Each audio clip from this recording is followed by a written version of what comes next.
All right, picking up with day 60 of our Read Through the Bible for 2019. We're going to be in Deuteronomy chapter 17, 18, and 19. Chapter 17. You shall not sacrifice to the Lord your God an ox or a sheep in which is a blemish, any defect whatever, for that is an abomination to the Lord your God. If there is found among you within any of your towns that the Lord your God is giving you, a man or woman who does what is evil in the sight of the Lord your God in transgressing his covenant and has gone and served other gods and worshipped them, or the sun, or the moon, or any of the host of heaven, which I have forbidden, and it is told you, and you hear of it, you shall inquire diligently. And if it is true and certain that such an abomination has been done in Israel, then you shall bring out to your gates that man or woman who has done this evil thing, and you shall stone that man or woman to death with stones. On the evidence of 2 witnesses or of 3 witnesses, the one who is to die shall be put to death. The person shall not be put to death on the evidence of 1 witness. The hand of the witness shall be first against him to put him to death, and afterward the hand of all the people. So you shall purge the evil in your midst. If anyone arises requiring decision between one kind of, if any case rather arises requiring decision between one kind of homicide and another, one kind of legal right or another, or one kind of assault and another, in any case within your towns that is too difficult for you, then you shall arise and go to the place that the Lord your God will choose. You shall come to the Levitical priests and to the judge who is in office in those days, and you shall consult them, and they shall declare to you the decision. Then you shall do according to what they declare to you from that place that the Lord will choose. And you shall be careful to do according to all that they direct you, according to the instructions that they give you, and according to the decision which they pronounce to you, you shall do. You shall not turn aside from the verdict that they declare to you, either to the right hand or to the left. The man who acts presumptuously by not obeying the priest who stands to minister there before the Lord your God, or the judge, that man shall die, so you shall purge the evil from Israel. And all the people shall hear and fear, and not act presumptuously again. When you come to the land that the Lord your God is giving you, and you possess it and dwell in it, and say, I will set a king over me, like all the nations that are around me, you may indeed set a king over you, whom the Lord your God will choose. One from among your brothers you shall set as king over you. You may not put a foreigner over you, one who is not your brother. Only he must not acquire many horses for himself, or cause the people to return to Egypt in order to acquire many horses, since the Lord has said to you, you shall never return that way again. And he shall not acquire many wives for himself, lest he turn his heart away. Nor shall he acquire for himself excessive silver and gold.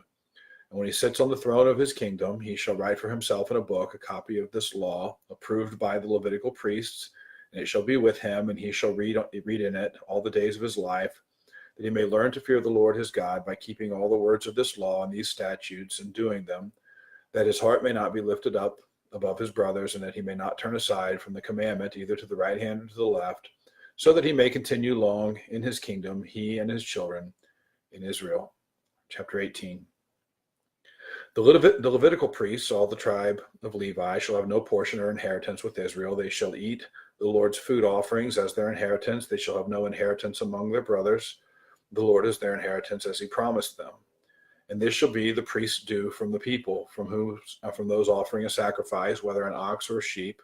They shall give to the priest the shoulder and the 2 cheeks and the stomach, the first fruits of your grain, of your wine, and of your oil, and the first fleece of your sheep you shall give him. For the Lord your God has chosen him out of all your tribes to stand and minister in the name of the Lord, him and his sons, for all time. And if a Levite comes from any of your towns out of all Israel where he lives, and he may come, when he desires, to the place that the Lord will choose, and ministers in the name of the Lord his God, like all his fellow Levites who stand and minister there before the Lord, that he may have equal portions to eat besides what he receives from the sale of his patrimony. When you come into the land that the Lord your God is giving you, you shall not learn to follow the abominable practices of those nations. There shall not be found among you anyone who burns his son or his daughter as an offering, or anyone who practices divination, or tells fortunes, or interprets omens, or a sorcerer, or a charmer, or a medium, or a necromancer, or one who inquires of the dead. For whoever does these things is an abomination to the Lord. And because of these abominations, the Lord your God is driving them out before you. You shall be blameless before the Lord your God. For these nations which you are about to dispossess, listen to fortune tellers and to diviners. But as for you, the Lord your God has not allowed you to do this. The Lord your God will raise up for you a prophet like me from among you, from your brothers. It is to him you shall listen. just as you desired of the Lord your God at Horeb on the day of the assembly, when you said, let me not hear again the voice of the Lord my God, or see this great fire any more, lest I die. And the Lord said to me, they are right in what they have spoken. I will raise up for them a prophet like you from among their brothers, and I will put my words in his mouth, and he shall speak to them all that I command him. And whoever will not listen to my words that he shall speak in my name, I myself will require it of him.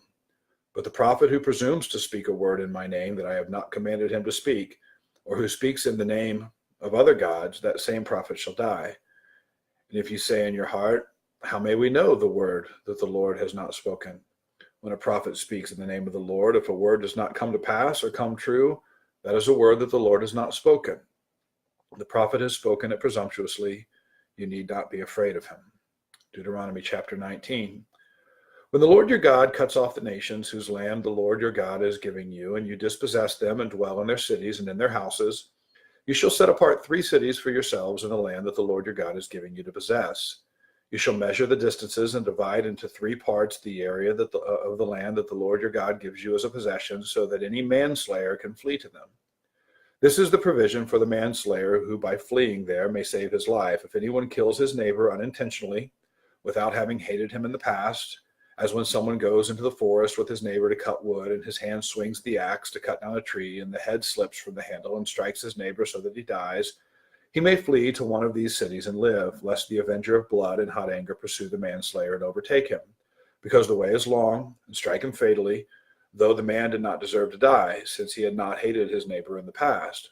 Therefore I command you, you shall set apart 3 cities, and if the Lord your God enlarges your territory, as he has sworn to your fathers, and gives you all the land that he promised to give to your fathers, provided you are careful to keep all his commandment, which I command you today, by loving the Lord your God and by walking ever in his ways, then you shall add 3 other cities to these 3, lest innocent blood be shed in your land that the Lord your God is giving you for an inheritance, and so the guilt of bloodshed be upon you. But if anyone hates his neighbor, and lies in wait for him, and attacks him, and strikes him fatally so that he dies, and he flees into one of these cities, then the elders of his city shall send and take him from there, and hand him over to the avenger of blood, so that he may die. Your eye shall not pity him, but you shall purge the guilt of innocent blood from Israel, so that it may be well with you. You shall not move your neighbor's landmark, which the men of old have set in the inheritance that you hold in the land that the Lord your God is giving you to possess. A single witness shall not suffice against a person for any crime, or for any wrong in connection with any offense that he has committed. Only on the evidence of 2 witnesses or of 3 witnesses shall a charge be established. If a malicious witness arises to accuse a person of wrongdoing, then both parties to the dispute shall appear before the Lord, before the priests and the judges who are in office in those days. The judges shall inquire diligently, and if the witness is a false witness and has accused his brother falsely, then you shall do to him as he had meant to do to his brother. So you shall purge the evil from your midst. And the rest shall hear and fear, and shall never again commit any such evil among you. Your eye shall not pity. It shall be life for life, eye for eye, tooth for tooth, hand for hand, foot for foot. All right, that's 60 days. Picking up Deuteronomy chapter 20 tomorrow, and we are moving right along into March, and we'll be done before we know it. So look forward to doing this again tomorrow. See you guys.